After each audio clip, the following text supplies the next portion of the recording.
Namaste, my friends. Welcome back to the English Cat. I am your host, and I am delighted to be your guide once again. Today, we are traveling south. We are going to a place that is famous for its heat, its colors, its spices, and its incredible variety.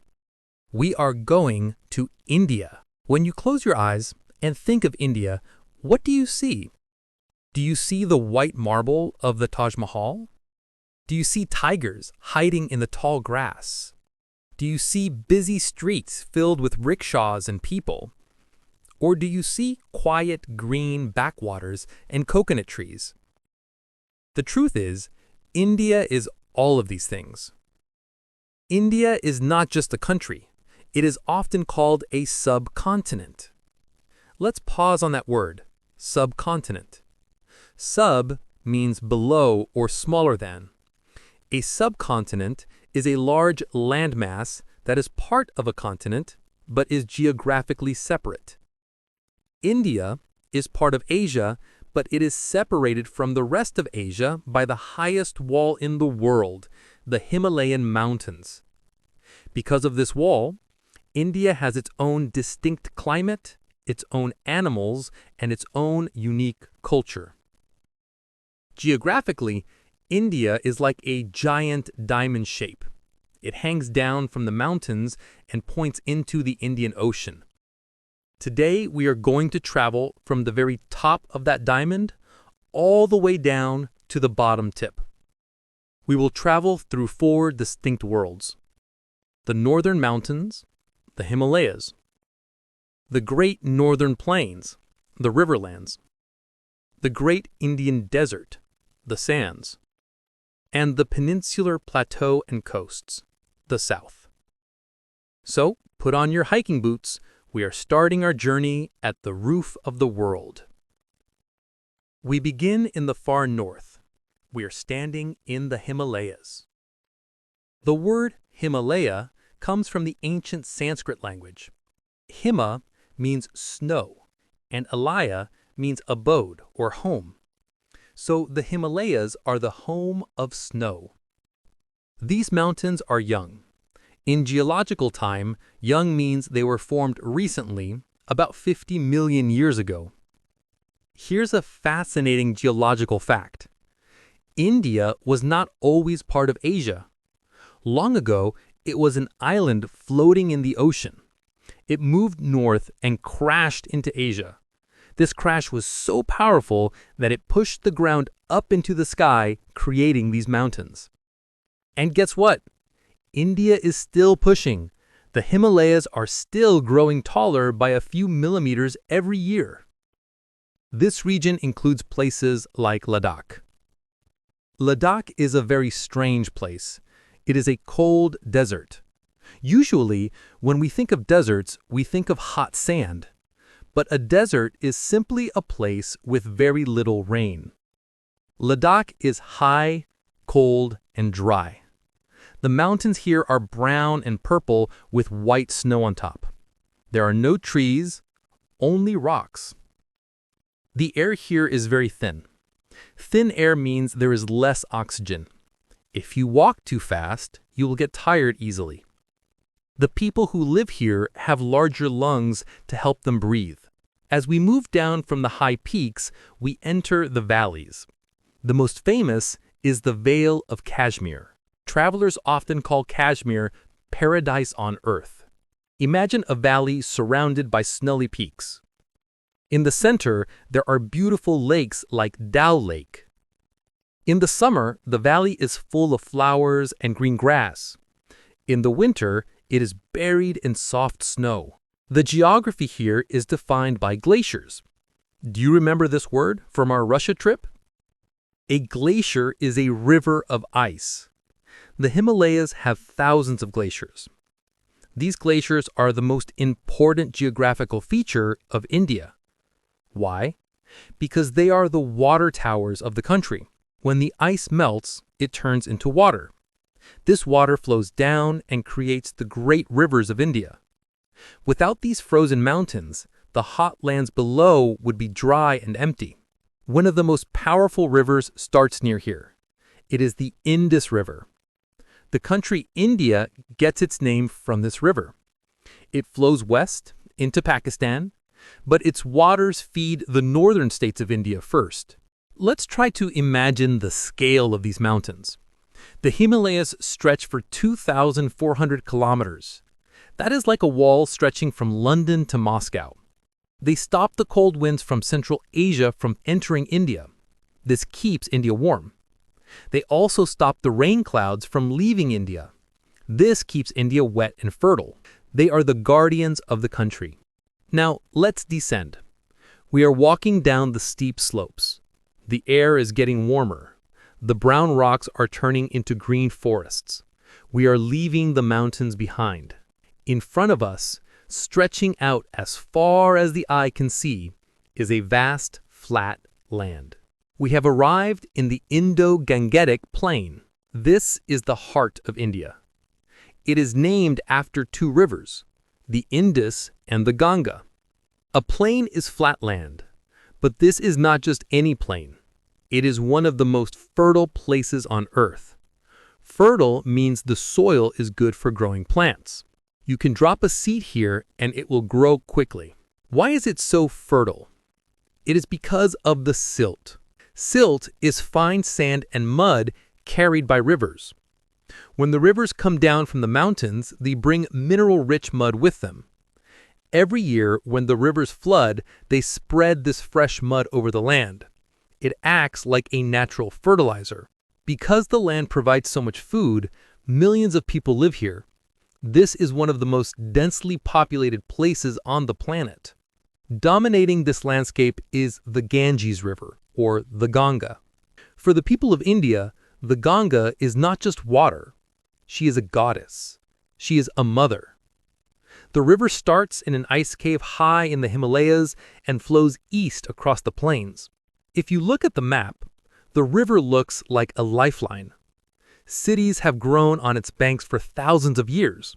Cities like Varanasi, which is one of the oldest continuously inhabited cities in the world. Walking through these plains, you will see endless fields of wheat, rice, and sugarcane. The land is flat, green, and gold. It is the breadbasket of India. But if we turn our faces to the west, the green color begins to fade.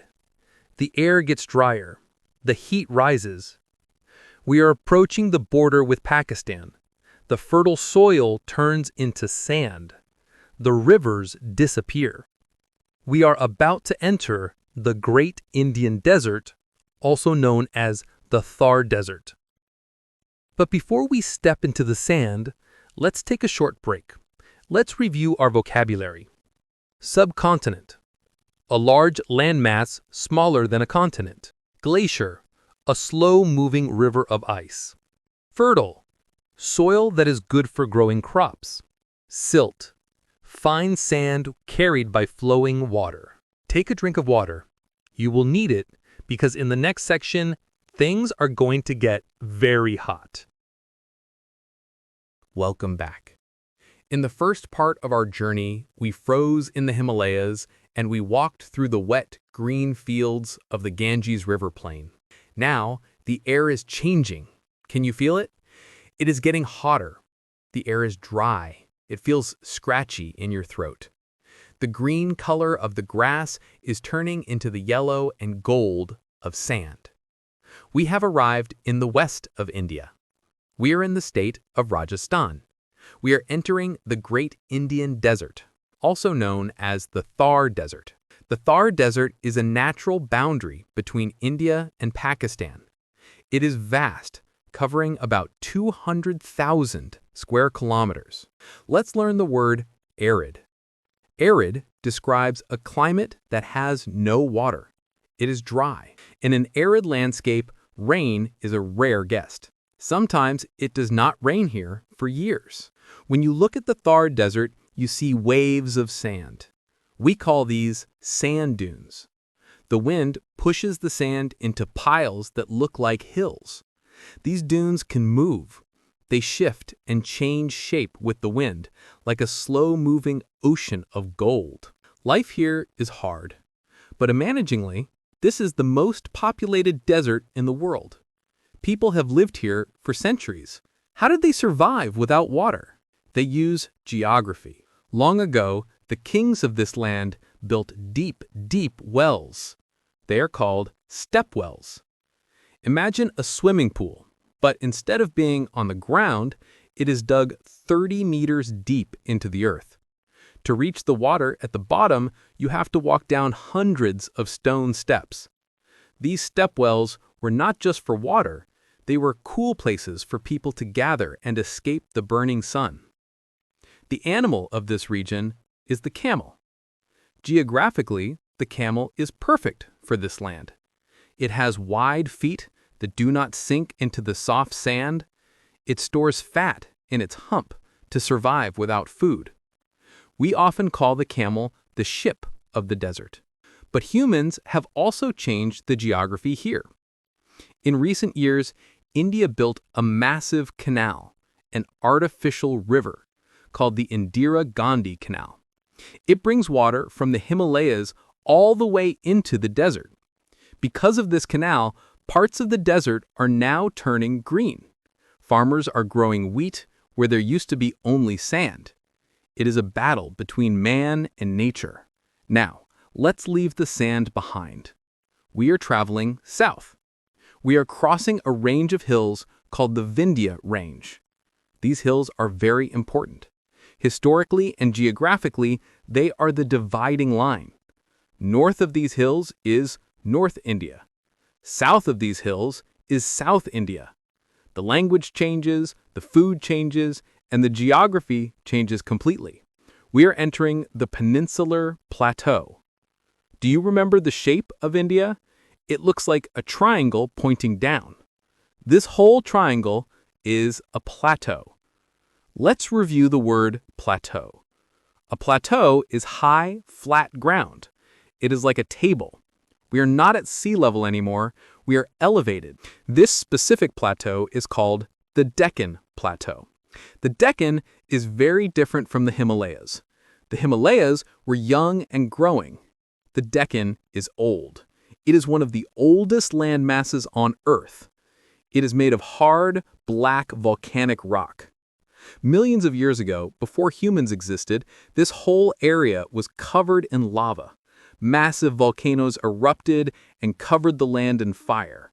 When the lava cooled down, it turned into black rock called basalt. Because of this black rock, the soil here is black. And black soil is famous for growing one thing very well: cotton. If you are wearing a cotton t-shirt right now, there's a chance the cotton grew right here on the volcanic rocks of the Deccan Plateau. The landscape here is rugged. It is full of giant boulders, big rocks, balancing on top of each other. It looks dry and dusty in the summer, but when the rain comes, it turns bright green. Now, we must talk about the edges of this plateau. Imagine the plateau is a table. On the left edge, the west, and the right edge, the east, there are mountains. These mountains are called the Ghats. Ghat is a Hindi word that means a step or a mountain pass. Let's look at the Western Ghats first. The Western Ghats are a long wall of mountains that run parallel to the Arabian Sea coast. These mountains are taller than the mountains on the east, and they do a very important job. They block the clouds. When the rain clouds blow in from the ocean, they hit the wall of the Western Ghats. They can't go over, so they drop all their rain on the mountains. This creates a biodiversity hotspot. Biodiversity means many different types of life. The Western Ghats are full of thick tropical rainforests. It is hot and wet. There are thousands of species of flowers, frogs, snakes, and birds here that don't exist anywhere else. If you walk through the Western Ghats, you might see wild elephants walking through bamboo forests. You might smell coffee, tea, and spices like cardamom and pepper growing on the cool hillsides. This is the spice garden of India. Now, let's look at the other side, the Eastern Ghats. These mountains are on the right side of India. They are lower and not as continuous. They are broken up by rivers. The rivers of the plateau, like the Godavari and the Krishna, flow from west to east. They start in the wet Western Ghats, flow all the way across the dry plateau, cut through the Eastern Ghats, and empty into the Bay of Bengal. Because the rivers flow this way, the east coast is very fertile. It's a large delta region, famous for growing rice. So let's stop here for a moment and look at the map in our minds. We have seen the dry, golden desert in the west, where people fight for every drop of water. We have climbed onto the rocky, ancient Deccan Plateau, formed by lava. And we have walked through the wet, green rainforests of the Western Ghats. India is starting to feel like many countries stitched together, isn't it? But we are missing the most important part of the Indian geographical story. We cannot understand India without understanding the wind and the rain. We need to talk about the monsoon. And we have not yet visited the beautiful beaches or the tropical islands that float far out in the blue ocean. So rest your legs, wipe the dust of the plateau off your boots. In the next section, we are going to get wet. We are going to chase the clouds and travel to the tropical coastlines. Welcome back, travelers. Can you smell the salt in the air? Can you feel the humidity on your skin? We have come down from the high rocky plateau. We are now standing at the edge of the continent. India has a massive coastline. It touches the ocean for more than 7,500 kilometers. That is a very long beach. To the west, we have the Arabian Sea. To the east, we have the Bay of Bengal. And at the very bottom, in the south, lies the vast Indian Ocean. Let's explore the west coast first. Do you remember the Western Ghats? Those tall mountains we talked about in the last section? Well, the west coast is a thin strip of land squeezed between those mountains and the sea. It is narrow, it is rocky, and it is very, very green. This region is famous for a unique geographical feature called the backwaters. Let's go to the state of Kerala. Here, the rivers do not just flow into the sea. Instead, the water gets trapped by sandbars. A sandbar is a ridge of sand built by waves. It blocks the river mouth, so the fresh water from the river mixes with the salty water from the sea. This creates brackish water. Brackish means a mix of salt and fresh water. This water forms a huge network of lakes, canals, and lagoons. We call them the backwaters. Imagine a maze of water surrounded by millions of coconut trees. The water is calm and quiet. People here do not use cars, they use boats. They have floating houses called houseboats. It is a world where land and water are mixed together. Now let's travel to the other side, the east coast. The geography here is different. The east coast is much wider. The ground is flat. Here, the big rivers, the Godavari, the Krishna, the Kaveri, finally reach the ocean. Because the land is flat, the rivers slow down. They spread out like the fingers of a hand. This creates a delta. A delta is a triangle-shaped piece of land formed by mud, also called silt, at the mouth of a river. These deltas are very fertile. This is where most of India's rice is grown. If you fly over the east coast, it looks like a giant green patchwork quilt of rice paddies. But the east coast has a dangerous geography too. Because it faces the Bay of Bengal, it is often hit by cyclones. A cyclone is a massive spinning storm, like a hurricane. Every year, strong winds and heavy rain hit this coast. The people here have learned to build strong houses to survive the storms. Now, let's leave the mainland. We're going to jump into a boat, or maybe an airplane, and visit the islands. India has two main groups of islands. They're completely different from each other. First, let's go west into the Arabian Sea. Here we find Lakshadweep. Lakshadweep means 100,000 islands in Sanskrit, but they're not that many, only about 36 islands. These are coral atolls. An atoll is a ring-shaped island made of coral. Imagine a volcano that sank into the ocean. The coral grew around the rim of the volcano. Now the volcano is gone, and only the ring of white coral remains. The geography here looks like the Maldives. The sand is white like sugar. The water is turquoise blue. It is a tropical paradise. Now let's fly east, deep into the Bay of Bengal. We find the Andaman and Nicobar Islands. These islands are different. They're not coral, they're mountain peaks. Basically, there is a mountain range under the ocean. The tops of these mountains stick out of the water to form these islands. They're covered in thick, dark rainforests. They're wild. Some of these islands are home to indigenous tribes who have lived there for thousands of years, completely cut off from the modern world. Geographically, they're closer to Thailand than they are to India.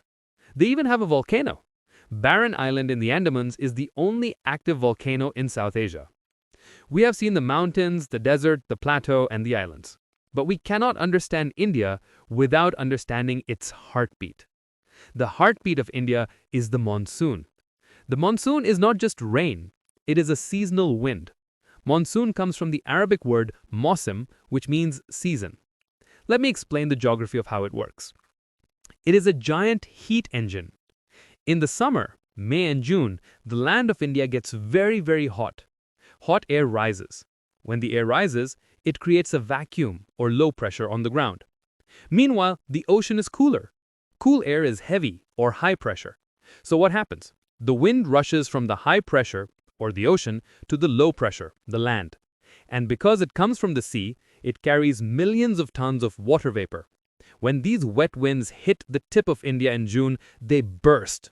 We call it the burst of the monsoon. It rains heavily. The dry, brown earth turns green almost overnight. The farmers cheer, the birds sing, the temperature drops. The monsoon moves up the country, from south to north, like a wave. By July, the whole country is under rain. There is a place in northeast India called Monsoon. Geographically, it is shaped like a funnel. The clouds get trapped in the hills and cannot escape. Because of this, Monsoon is the wettest place on Earth. It receives about 11,800 millimeters of rain a year. To compare, London gets about 600 millimeters. Imagine that difference. The monsoon is the most important geographical event in India. If the monsoon is good, the crops grow and the country is happy. If the monsoon is weak, there is a drought and people suffer. The economy of India is literally tied to the clouds. We have traveled a long way. We have seen the snowy peaks of the north, we have felt the heat of the Thar desert, we have sailed the backwaters of the south, and we have stood in the pouring rain of the monsoon. But geography is not finished yet. In our final section, we will look at how 1.4 billion people live on this land. We will talk about the human geography of India, the megacities, the languages, and the amazing diversity of its people. So, dry off your umbrella, grab a cup of hot chai, and join me for the final part of our Indian adventure. Namaste, and welcome back to the final leg of our journey on the English cat.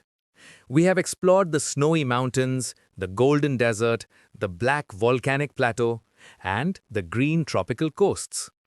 But a country is not just rocks and rivers. A country is its people. And India has a lot of people.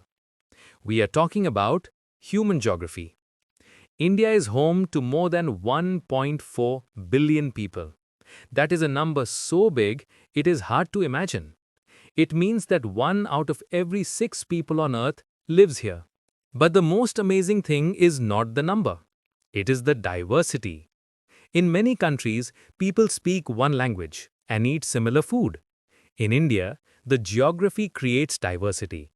Because the mountains and rivers separated people in the past, different cultures grew in different pockets. There is a saying, in India, the water changes every 2 miles and the language changes every 4 miles. There are hundreds of languages spoken here. On a single Indian rupee note, you will see the value written in 15 different languages. This is what we call a linguistic map. It is colorful and complex. Now, let's visit the cities. The cities of India are like geographical engines. They are massive, busy, and full of energy. Let's fly to the west coast, to Mumbai. Mumbai is the biggest city in India, but geographically, it is a miracle. Did you know that Mumbai was originally 7 islands? Long ago, it was just 7 muddy islands covered in coconut trees. Over hundreds of years, people filled the water between the islands with rocks and dirt to create one solid piece of land. So when you walk on the streets of Mumbai, you are walking on land that humans created. It is a city reclaimed from the ocean. Now, let's fly north to Delhi. Delhi is landlocked. It has no ocean.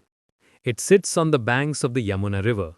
Geographically, Delhi is the gateway. If you wanted to invade India from the northwest in ancient times, you had to pass through Delhi. That is why it has been the capital of many empires. It is a city of history, built on top of 7 older cities. And finally, let's go south, up onto the Deccan Plateau to Bengaluru. Because it sits high up on the plateau, about 900 meters above sea level, Bengaluru has beautiful weather. It is not too hot, not too cold. Because of this pleasant climate, it became the center for technology. Today, we call it the Silicon Valley of India. It shows how good geography, nice weather can attract modern business. Before we end our journey, I want to share some geographical wonders. These are strange and beautiful facts that make India unique. Wonder number 1. The living root bridges. We talked about the wettest place on earth, in the state of Meghalaya. It rains so much there that wooden bridges rot and die. So the local people, the Khasi tribe, came up with a brilliant geographical solution. They do not build bridges, they grow them. They take the roots of a rubber tree and guide them across the river. Over many years, the roots grow thick and strong. Some of these bridges are 500 years old. They are alive. It is a perfect partnership between humans and nature. Wonder number 2. The Meteor Lake. In the center of the Deccan Plateau, there is a lake called Lonar Lake. This lake was not made by a river. It was made by a rock from outer space. About 50,000 years ago, a meteor hit the earth here. It smashed into the hard volcanic rock and created a perfect circular bowl.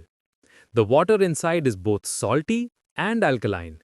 It is a pinkish-green color. It is the only lake of its kind in basalt rock in the world. Wonder number 3. The floating post office. In Kashmir, on the beautiful Dal Lake, there is a post office that floats on the water. It is on a boat. The postman delivers mail to other people living on houseboats. It shows that no matter what the geography is, desert, mountain, or water, humans will find a way to connect with each other. And so, my friends, our long journey has come to an end. Let's look back at the map we have drawn in our minds today. We stood at the top of the Himalayas, the roof of the world, and saw the glaciers that feed the country. We walked through the fertile northern plains, the breadbasket, where civilization began. We felt the heat of the Thar desert and learned how people find water in the sand. We climbed the ancient rocky Deccan Plateau and saw the black cotton soil. We traveled the tropical coasts and chased the monsoon rains that give life to the land. India is often called a land of contradictions. It is hot and cold. It is dry and wet. It is old and new. But geography holds it all together. The mountains protect it. The rivers feed it. The rain washes it. I hope this journey has helped you practice your English. We learnt words like subcontinent, fertile, silt, arid, plateau, monsoon, and delta. Keep these words. Use them to describe your own country. Every place has a story written in its rocks and rivers. Thank you for listening to The English Atlas. I am your host, and it has been an honor to explore India with you. Until next time, keep exploring.